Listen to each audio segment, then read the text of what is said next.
Hello, and welcome to Greek the Week. I am Mona Duncan, and here with our co-host Jan Moray, and we have some good friends joining us, and hopefully more will be watching us at a later time, or even more joining in today. And so Jan has come up with our topic for today, and it is on Happy Birthday USA. And so Jan, knowing her and all of her fun facts and that kind of stuff, we're probably in for some good trivia info.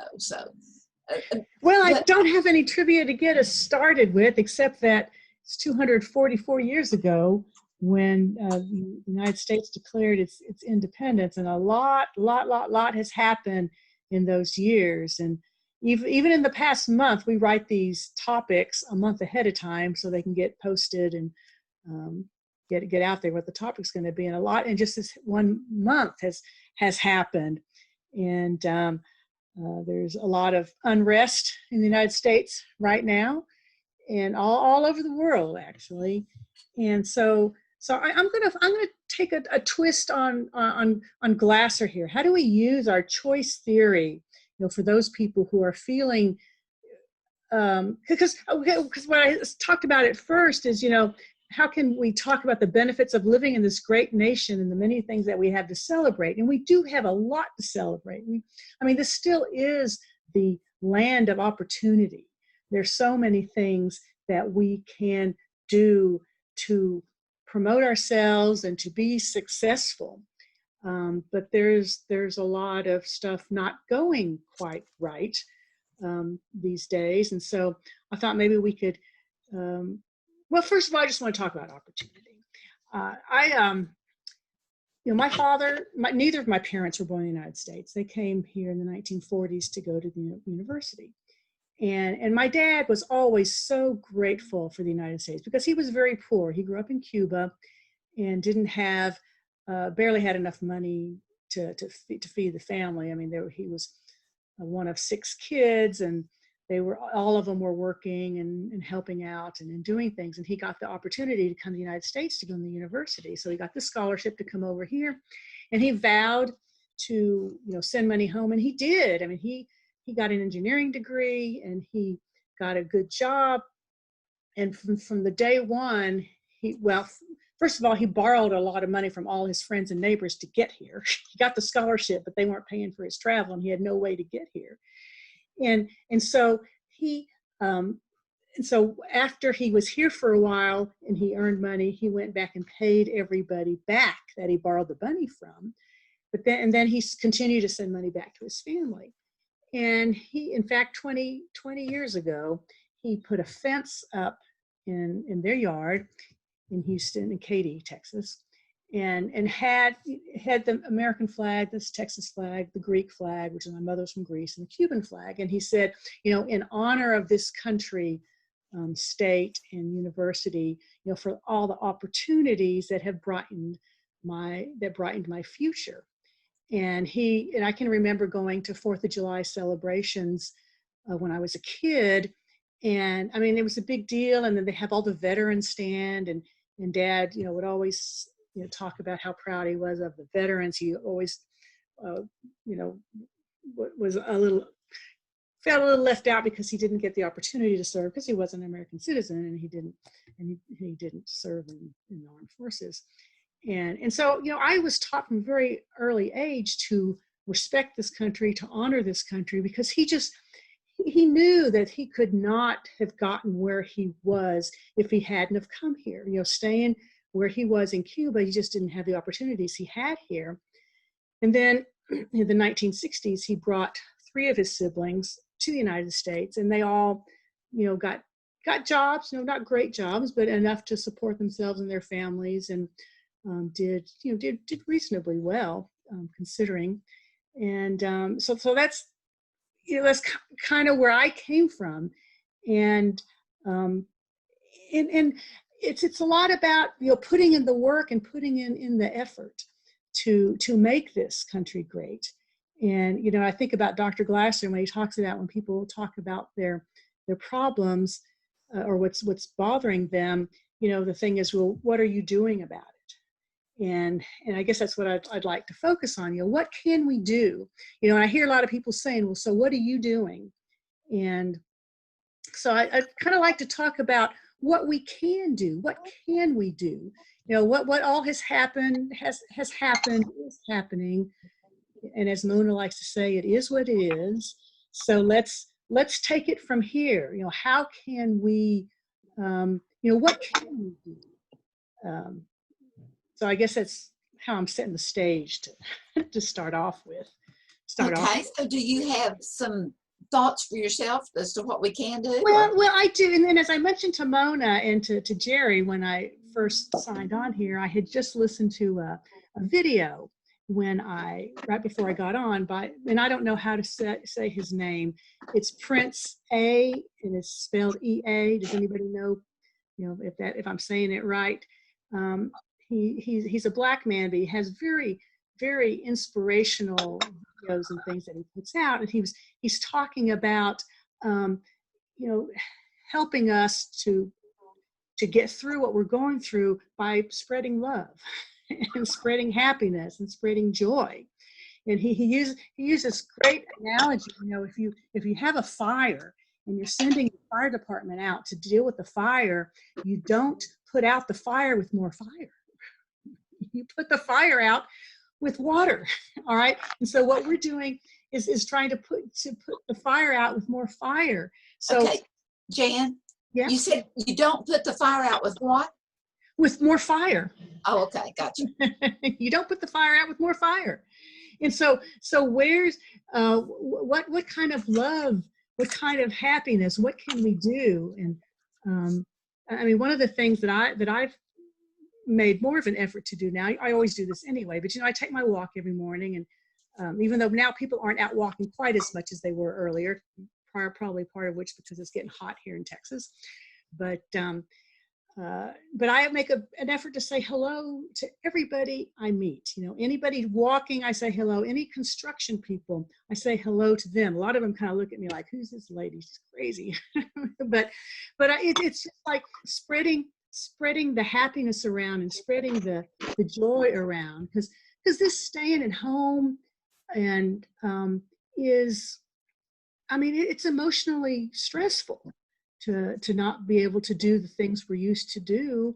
A lot of places are closed, and a lot of people are out of work, and it's stressful times that we're living in. So it's time to spread some joy and spread some happiness. So let's do this here. Okay, so I write for some publications, and I've been writing one for not only for my blog but also for some publications, and I'd like to just share the beginning of it. I think it's kind of what you're talking about. Okay. Early happy 4th of July for those of you here on Greet the Week, and a belated 4th of July for those that will be in one of the publications that I write for. In our world of time and space, respectable wishes before or after are in bounds. Timelessness is usually a good thing until it becomes drudgery. So please honor this emancipating freedom thought every moment of your life. On our U.S. honoring holidays, Garland and we fly the flag. And I like to wear my red and my colors. As I've got my shirt on today, and I was out this morning and someone said to me, "Oh, you look like a proud American." And my reply was, "I am a thankful American." I am humbled to be born in America, to be a born in America, white, privileged woman with unlimited opportunities. I am also saddened by the continued unrest on many fronts. Previous events in our time-space continuum that was meant to correct errors are revealing it to have been an illusion. For a healthy pride to be restored, may each of us individually embrace truth, even when the revelation is ugly. And the truth is, on some level, each one of us has varying degrees and varying shades of both good and evil. And Wow. I think of a motivational speaker I heard a few years ago, Kish Dunham, that talked of, he was born in India, and he talked of his childhood dream of not only his, but his family of coming to the United States of America. Mm-hmm. And that old axiom of the grass is always greener on the other side. Yeah. Yeah. He says Right. 80% of the world's population knows the harsh reality that there is no grass on the other side. And so, you know, sometimes we want to dismiss that assessment, but too many of our freedoms have the potential for harm as well as for intended good. And so it's looking at what we can do. Right. Right. And to be devil's advocate. Okay, you're good at that. There's always two sides to everything. There's always something we don't see. Right. Right. And you don't fight fire with fire. You don't to go in and put out a house fire. Definitely not. But for years, I was a firefighter. And sometimes you set a backfire so that the fire that is raging this way will put itself out whenever it reaches the fire that's been set here within bounds. And so, you know, whatever I was talking about last week or a couple of weeks ago about Hitler and all that, you know, sometimes things start out good and they turn out to not be so good. Right. And one of the things that I was thinking, and we'll put in my blog here somewhere, is how that all too often, well, look at all of the monuments that are being torn down. Mm-hmm.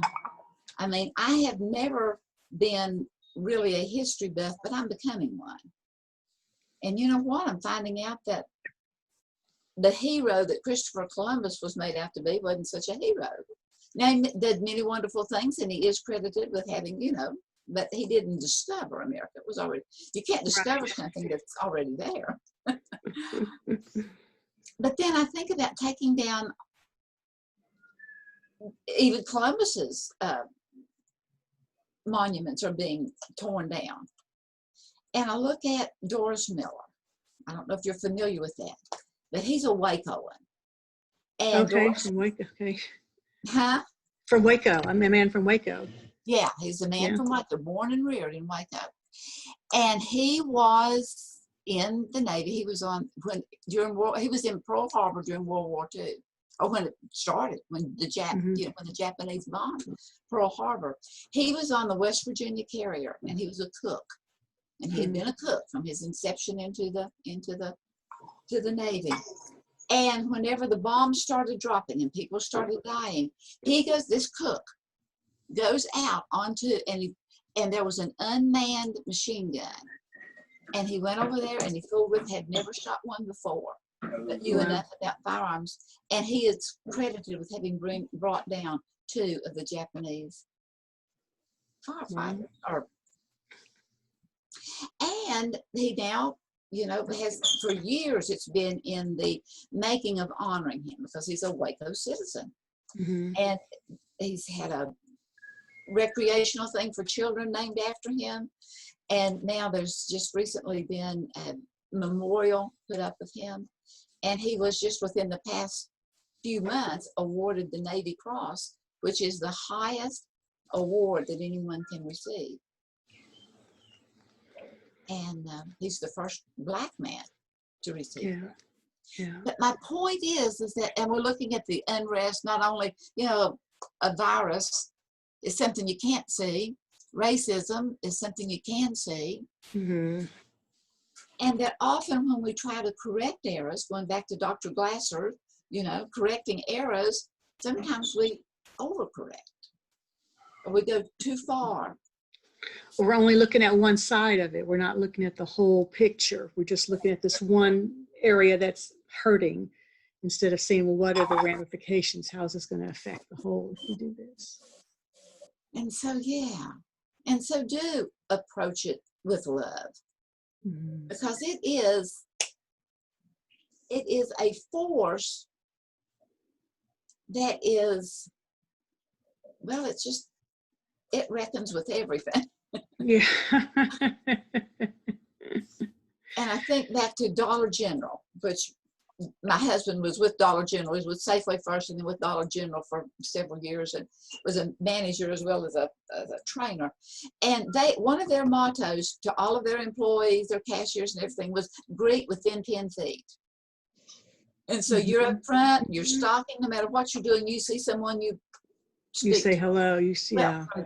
I've adopted that, and I mean, not recently, I mean forever ago. Yeah. That goes a long way, just giving somebody a smile, acknowledging them, and you don't even have to know them. Just you don't know who you're going to touch and what difference it's going to make. And I've been thinking a lot too about my past with being a female in a man's world, which I'm going to talk more about at a Making Sense of It broadcast on the 22nd of July. So plug in there for Mona's other broadcast that she does. And, that it's kind of intimidating when you're the only woman in the whole office and everybody else is male.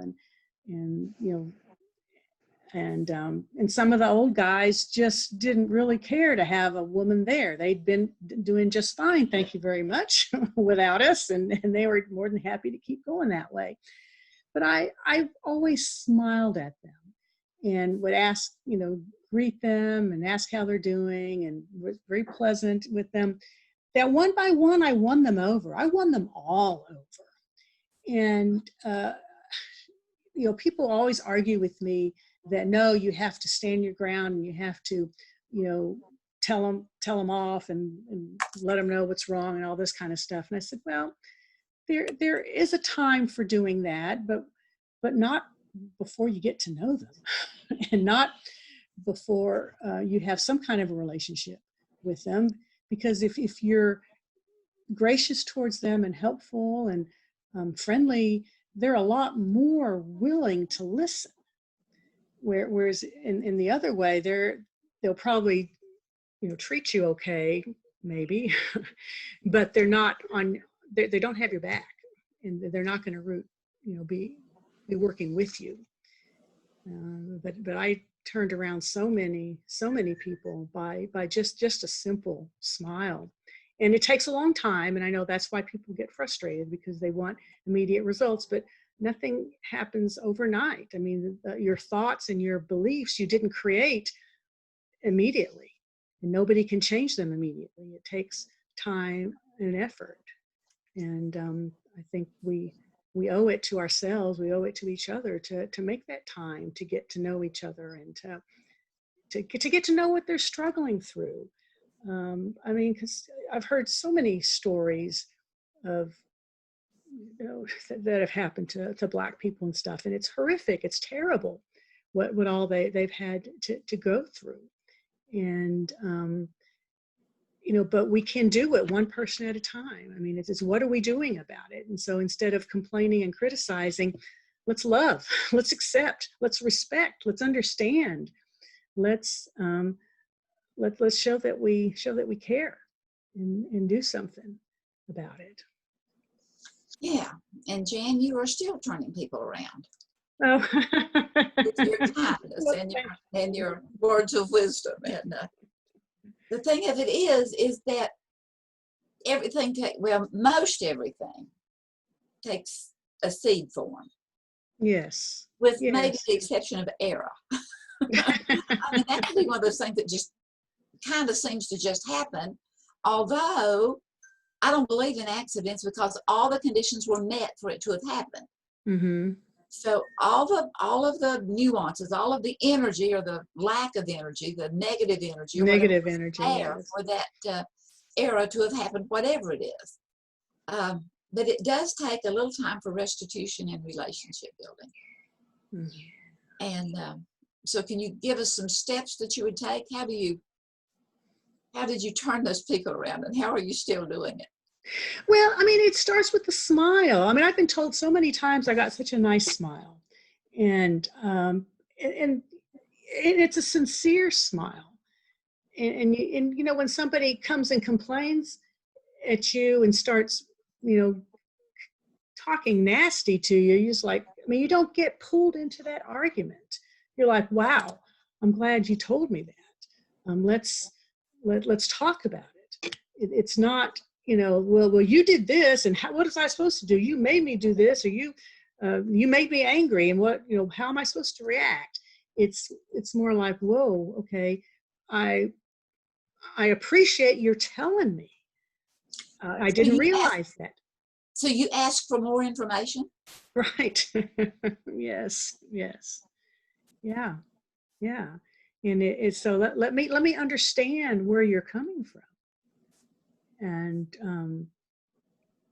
I mean, and you listen to these stories, and well, okay, let's talk about the tough guys in the office. You know, usually they just didn't want anything to do with me.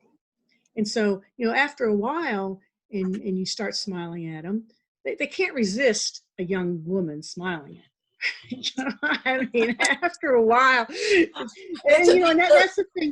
That's the thing too about, you know, being a woman in a man's field, is that you are definitely the minority, but you can use it to your advantage. I mean, use whatever you can to your advantage. And so I would play that card, and would get them to turn around and to start saying, okay, she's not so bad. Because I wasn't asking them to do things. You know, I would do my job, and I would try to do it well.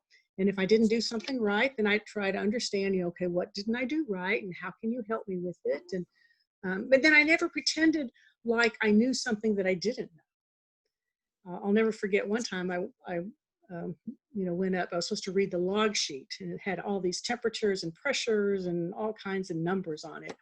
And I was brand new. I didn't know, but the person who trained me said, you need to come through and look at all these numbers and see how much they vary. So I went through, and I go through. And the operator looked at me one day, do you know what you're looking at? And I said, no. And he just laughed. But right then we connected, because it was the honesty and the genuineness that you know, I wasn't putting on these pretenses, even though I had a degree and he didn't. That I never, you know, made it sound like I knew more than what he knew. It's you meet them where they are. You are honest with them and learn from them, because they had a lot of knowledge to teach me. But don't discount somebody just because they don't have a degree or they haven't been there long enough. Everyone has value. So what I'm hearing you say is that you greet with a smile, and that you ask for more information. And then when they begin to give more information, you actually listen. Yes. Yeah. And you take it to heart, and you maybe rephrase it or whatever, but you actually listen to what they have to say. And you don't start, once you get that information, I'm hearing you say that you don't begin to, yeah, but. Right. As a misunderstood initially. You don't blame or complain. Yeah. So you just absorb what their complaint is without eating it, without digesting. And to understand, you know, where they're coming from. I mean, it's the whole thing. All behavior is purposeful. I mean, I knew that before I started learning about choice theory. Is that, yeah, and then I mean, I've had this phrase that I've used quite a bit: react not to the deed, respond to the need. Because people do things that seem just terrible, and you just don't understand, but they're hurting too. There had to be some reason for why they did what they did.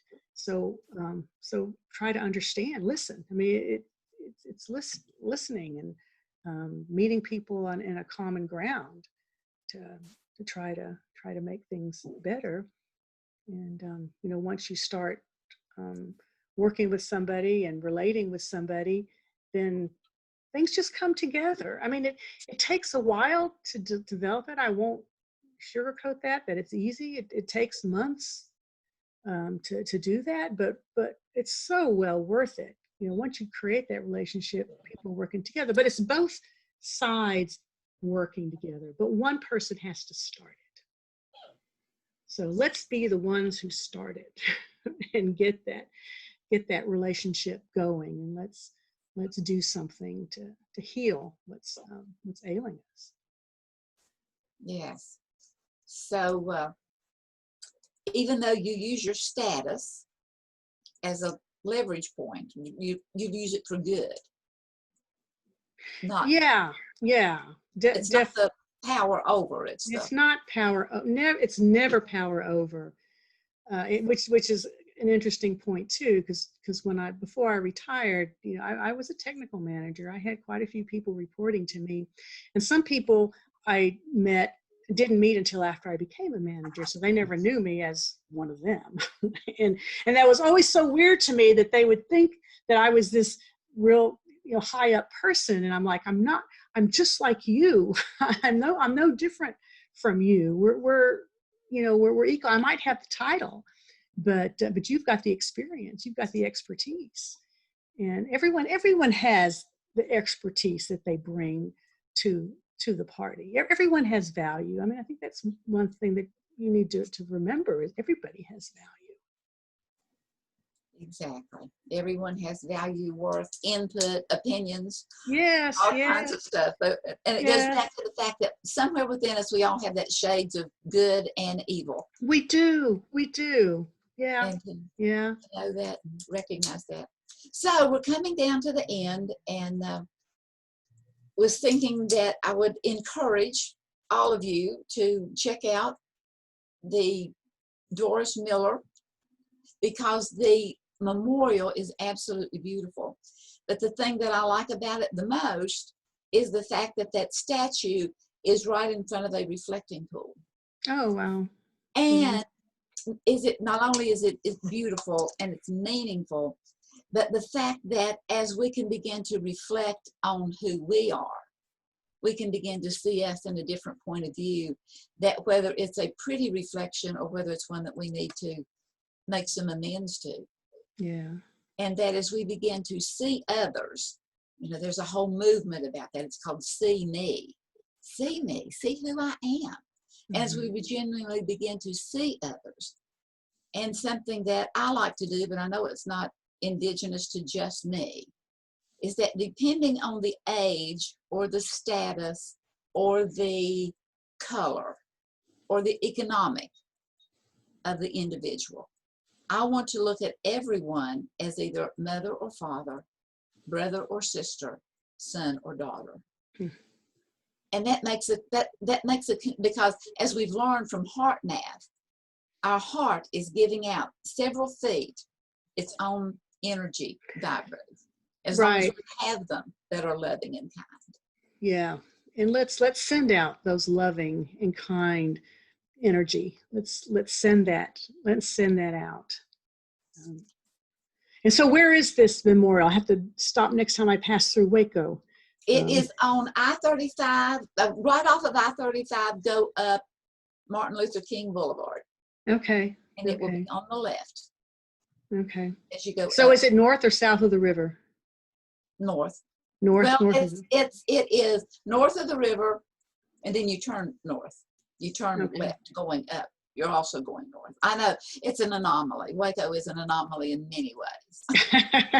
Meaning that if it says North Waco, you can be headed toward North Waco, and your speedometer will tell you it's something else. Okay. And there are streets all over Waco that stop here and start and come up somewhere else, and it's supposedly the same street before they had your gap in between, which is life in general. That's right. That's right. It sure is. It sure is. But don't give up. Keep going. You know the other side is somewhere. So keep looking forward. Yeah. So thanks everyone for being here. Happy 4th of July if you're in the United States. Happy Independence Day if you're in the United States. If you're not in the United States, enjoy your week and your weekend. Any closing remarks, Mona? That was it. Okay. Love All you, right. all of you. All I right. choose to. All right. Thanks, everybody. And we'll see you again next week for another edition of Read the Week.